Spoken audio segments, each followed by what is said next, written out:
Presidential spokesperson Salvador Panelo downplays the reported harassment of a commercial ship with a Filipino crew by a Chinese warship in the West Philippine Sea. Panelo says, quote, "In a way, it's not our concern because it's not a Philippine vessel." But maritime law expert J. Batong Bakal tweets Panelo's remarks are ill-advised and could harm Philippine foreign policy on an issue as sensitive as Philippine rights in the West Philippine Sea. This is just so wrong on several levels. Even if it is a Greek vessel, it should be our concern because Philippines relies on foreign flagged vessels for international trade. Our international trade is carried by foreign ships like this one flagged with Greece. Meanwhile, Defense Secretary Delfin Lorenzana says China should respect international maritime laws if it wants to earn the respect of the international community. This comes after Rappler reported a Chinese vessel which introduced itself as a naval warship harassed the crew of a crude oil tanker in Panatag Shoal on September 30.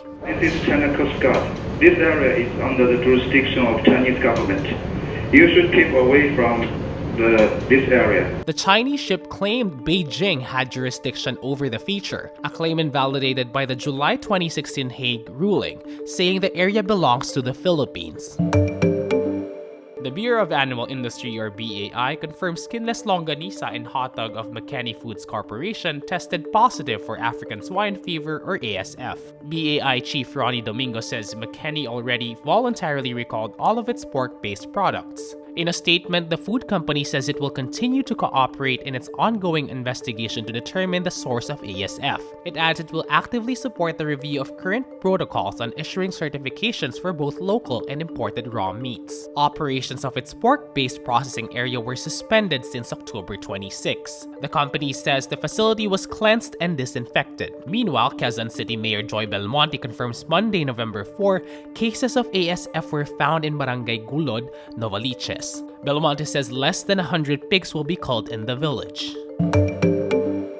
Local authorities in Bacolod and Manila arrested at least 62 persons accused of being members of communist rebel group New People's Army, or NPA, in simultaneous raids of offices of 4 progressive organizations Thursday night, October 31. Members of the police and military raided the offices of party list group Bayan Muna, Kilosang Mayo Uno, or KMU, Gabriela, and the National Federation of Sugar Workers, or NFSW. Law enforcers say the progressive groups are, quote, legal fronts of the rebel movement. A military official adds the offices were being used as training centers of new NPA recruits. The raiding teams recovered high-powered firearms and an explosive. Bagong Alianza Makabayan and Gabriela officials say the evidence were planted and the raiding teams forcibly took minors whose parents were arrested. Bayan Muna Party List says the raids are a possible prelude to an intensified crackdown to cut down or eliminate critics of the Duterte government.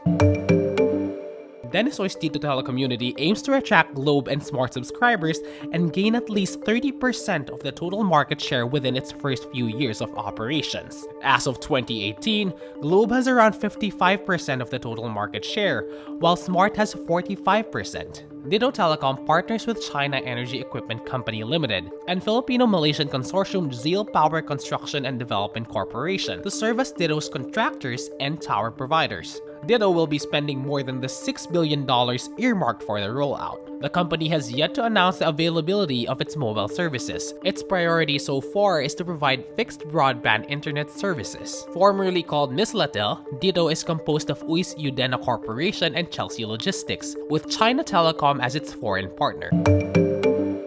Chess champion Wesley So overwhelms world number 1 Magnus Carlsen, capturing the inaugural crown in the World Fisher Random Chess Championship in Norway Saturday, November 2 or Sunday, November 3 in the Philippines. He draws the first fast rapid game and wins the second match in the final showdown of the 3-day title series. Unlike standard chess, Fisher Random players face a tougher challenge as the starting position gets jumbled every game. The randomized setup invented by late world champion Bobby Fischer forces players to think and not rely on computer engines to prepare. Cavite-born So represented the Philippines before leaving to play for the US in 2014.